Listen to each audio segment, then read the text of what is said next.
আপনার আনন্দে আমাদের উদযাপন, বিয়ে হোক বা পার্টি, বহরমপুরে এবার luxury banquet hall at golden retreat. জেলায় একমাত্র পিলারলেস ব্যাঙ্কোয়েট, আছে স্পা, সালন, ক্লাব মেম্বারশিপের সুযোগও। বহরমপুর শিল্প তালুকে গোল্ডেন রিট্রিট। জঙ্গিপুরে তৃণমূল বিধায়ক প্রাক্তন মন্ত্রী জাকির হোসেনকে প্রাণনাশের হুমকি দেওয়ার অভিযোগে গ্রেপ্তার ঝাড়খণ্ডের এক যুবক। ফোন ও হোয়াটসঅ্যাপে দেওয়া হচ্ছে প্রাণনাশের হুমকি। গত শনিবার সুতি থানায় অভিযোগ দায়ের করেন প্রাক্তন মন্ত্রী জাকির হোসেন। পুলিশ সূত্রে খবর, অভিযোগ পাওয়ার পরই তদন্ত নেমে রবিবার রাতে সুতির বাউরিপূর্ণি এলাকা থেকে গ্রেপ্তার করা হয় মোহাম্মদ হাসানুজ্জামানকে। ধৃত যুবক ঝাড়খণ্ডের ইসলামপুরের বাসিন্দা। ধৃতের দাবি, তিনি 2 বছর ধরে জাকির হোসেনকে মেসেজ ও ফোন করেন, কিন্তু তিনি কোনো রিপ্লাই না দেওয়াতেই তাকে অশ্লীল ভাষায় মেসেজ ও হুমকি দিয়েছেন। তার ব্যক্তিগত রাগ থেকেই এই হুমকি বলেই দাবি অভিযোগ। হুমকি মারার হুমকি নয় স্যার, আমি যেটা মানে অকথ্য ভাষায় কিছু গালিগুলোজ হয়ে গেছে 2-4 দিন আগে।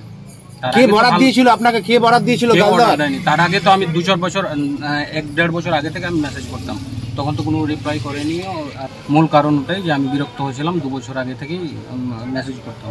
বিরক্ত, কোনো রিপ্লাই পাচ্ছিলাম না তার তরফ থেকে, বা তাকে কল করলেও তিনি টাইম দিছিলেন না।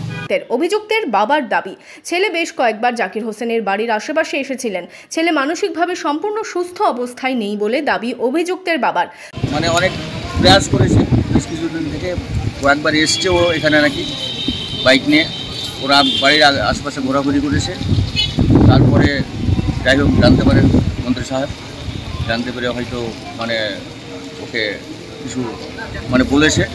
করার পরিপ্রেক্ষিতে গত 4 দিন আগে না 5 দিন আগে হুমকি দিয়েছে, তোকে জানে মারবো এই করে। ছেলেটা কিন্তু মেন্টালিটি খারাপ, কারণ বিটেকের ছেলে, রাজস্থানে পড়াশোনা করতো। পুলিশ অভিযুক্তকে সোমবার জঙ্গিপুর কোর্টে পাঠায়। কী কারণে জাকির হোসেনকে হুমকি দেওয়া হলো তা ধৃতকে জিজ্ঞাসাবাদ করে জানার চেষ্টা চালাচ্ছে পুলিশ।